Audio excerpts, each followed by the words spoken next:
Hola a tothom, ja torno a ser aquí, avui per parlar-vos de la versió de demostració de Scream Ride, una versió de demostració que ha sortit per a Xbox One, suposo que també per a Xbox 360, i que de la mà de Frontier, una empresa que ja té diferents jocs ambientats en el món de les muntanyes russes, doncs ens torna a introduir en aquest món, que suposo que deu haver-hi algú allà que hi té molta afició. No? En aquest cas, el que ens planteja Frontier és un videojoc on nosaltres treballarem per Populous Lab, una empresa dedicada a fer que la gent visqui el seu dia a dia amb la màxima adrenalina possible, ja ho veieu en aquest vídeo com es porten amb aquestes barques espectaculars, i per això nosaltres serem treballadors de Populous Lab i el que haurem de fer doncs, és el que us comentava. El lloro amb aquesta muntanya russa, Vinga, anem a veure. Aquí ara ens explica una mica aquesta història que us acabo d'avançar. Estem a Populous Lab, una ciutat on, diguéssim, seria el Cupertino de les muntanyes russes, no? O el Redmond de les muntanyes russes. Millor el Redmond, no? Deixem aquest de Cupertino, que a mi, els que em coneguen, ja saben que no m'agrada gaire. I ara el que anirem a fer, doncs, és, com a novells que som, doncs és a introduir-nos en aquest món de les muntanyes russes. Les feines que podrem desenvolupar són 3. La primera que veureu ara és tester provador de muntanyes russes. Aquí ens posarem al volant, si es pot dir així, no? Perquè no en tenen, d'un vagó de muntanyes russes, i el que haurem de fer és recórrer muntanyes russes per anar passant de nivell i aconseguir uns objectius. El primer, arribar al final. La resta, aquí ens els plantegen i es tracta sobretot d'anar el més ràpid possible i d'evitar que descarrilem.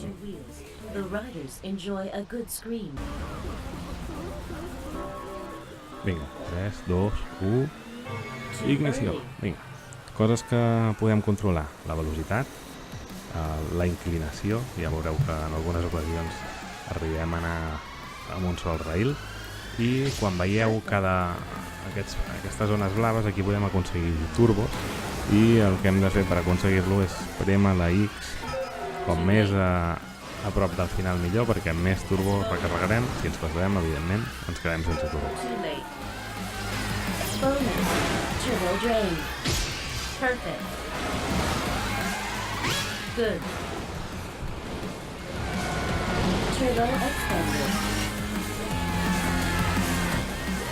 Aquesta modalitat de joc pot arribar a ser força divertida, sobretot en el moment en què ens podem comparar amb amics nostres, si posen modalitat de fantasma, no? I veiem el fantasma dels amics davant. I com veurem en aquest videojoc, la destrucció és una cosa que agrada molt a la gent de Frontier, i sempre que va destruint un edifici doncs puntua. Veieu aquí, les físiques són força espectaculars.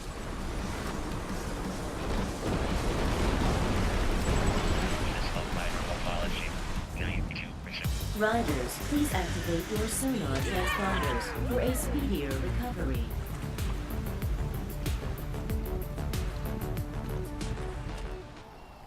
New best screen rating. Test passed. To ride per chance to screen. A veure què hem aconseguit. Res. Nivell mig. Cap dels objectius. Així que ho haurem de tornar a intentar. Però ara aquest no és el nostre objectiu, així que anem a veure una altra de les tasques que podem desenvolupar a Populous Lab.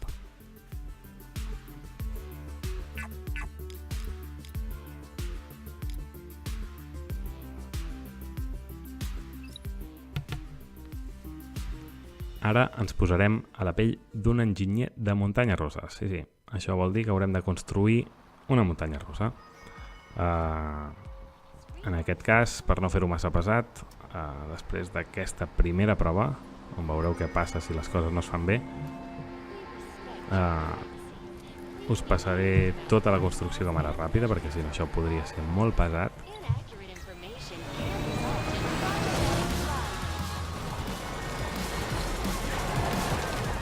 Ara veieu la prova falsa aquí, què ens passaria si no fem bé les coses. Building wrecked. Tracking multiple consecutive explosions.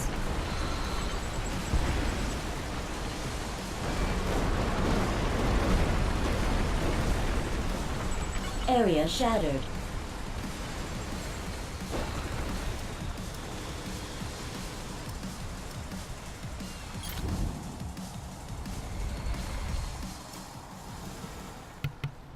Vinga, i ara sí, anem a construir una bona muntanya russa. Aquí veieu què ens trobem després de provar-la. Són diferents indicadors que ens diuen coses com, per exemple, els punts on hi ha més velocitat, els punts on hem perdut algú pel camí, els punts on la velocitat era massa baixa, els punts on les forces G són més altes, etc.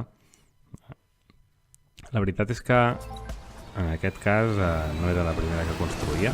Això farà que arribi al final sa i estalvi, però fent proves he vist coses curioses, no? Com per exemple, a veure, si tu no fas la muntanya russa on el teu vehicle tingui la inèrcia adequada en el lloc adequat, doncs el que pot passar és que et quedis a mig looping i per tant no acabis la muntanya russa. Això està clar que no pot passar un par d'atraccions, per tant aquí tampoc, i no passes la fase. Ja veieu com aquesta és força bèstia, perdem aquí diferents persones de la tripulació, però al final tot acaba. Així que puntuem i seguim endavant.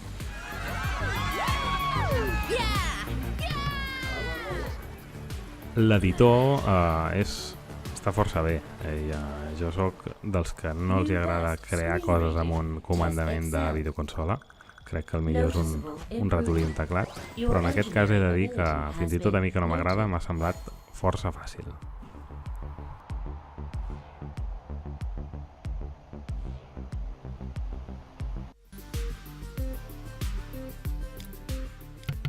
Vinga, i ara anem a fer l'última de les feines que podem fer.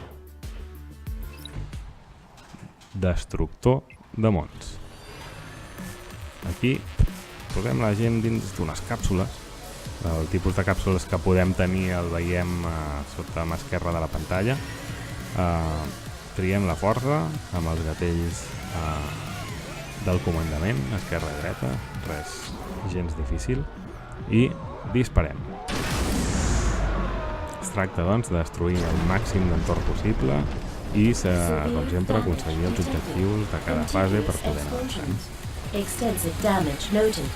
Coses curioses d'aquest mode de joc, que a part de l'entorn que veiem aquí, veieu que hi ha llanxes, carapasons, zeppelins, hi ha altres coses mòbils que representa que sembla que són com decoratives, però que si realment aconseguim que a part de destruir l'entorn col·lisionem contra aquestes, doncs encara tindrem més punts.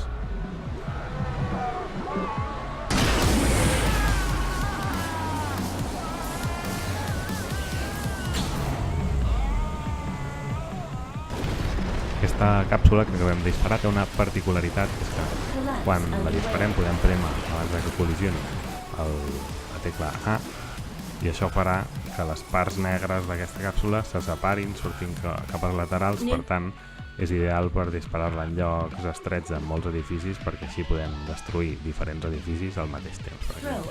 Cada càpsula té unes propietats i això s'ha d'aprofitar per treure'n el màxim rendiment del seu ús.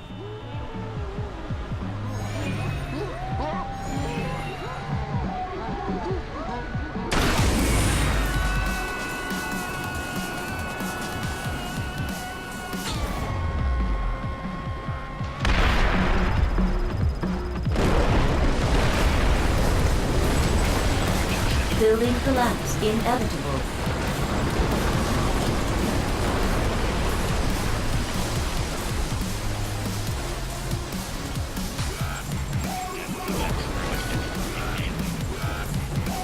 Next throw ready. Aquí, per exemple, veurem en acció un altre tipus de càpsula, la que és com una pilota. En aquest cas, aquesta, l'habilitat especial que té és que un cop l'hem disparat, podem dirigir-la mínimament per acabar apuntant allà on volem. És a dir, si fem que la bola giri enrere o endavant, doncs farem que la seva inèrcia variï, no? I també lateralment. I això pot fer que aconseguim coses com la que aconseguirem en aquesta ocasió.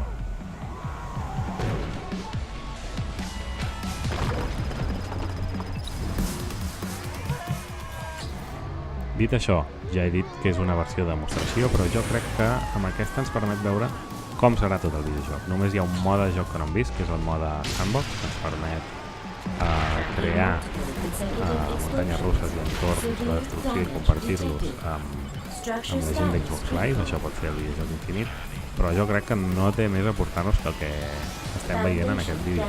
És un joc que, segons la meva opinió, no hauria de valdre massa perquè la gent se'l comprés, perquè és un joc que et pot donar doncs, aquells 10 minuts de distracció al dia i de diversió i que amb els amics doncs, pot estar bé, però que lluny d'això no t'aportarà gran cosa més. Per tant, jo em pagaria entre 2 o 3 euros, no? En una d'aquelles ofertes bèsties, o fins i tot m'arriscaria a veure si algun dia el regalen als subscriptors d'Xbox Live Gold. Dit això, sapigueu que el joc surt el 6 de març de 2015 i el podreu trobar per a videoconsoles Xbox 360 i Xbox One.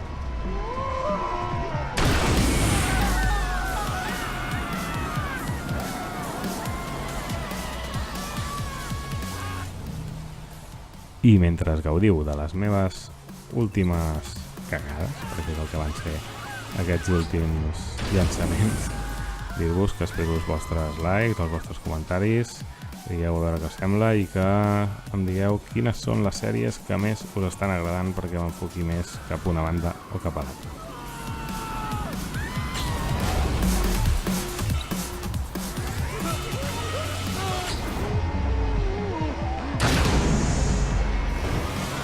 No launches remaining. Test complete. Riders, please enjoy your swim until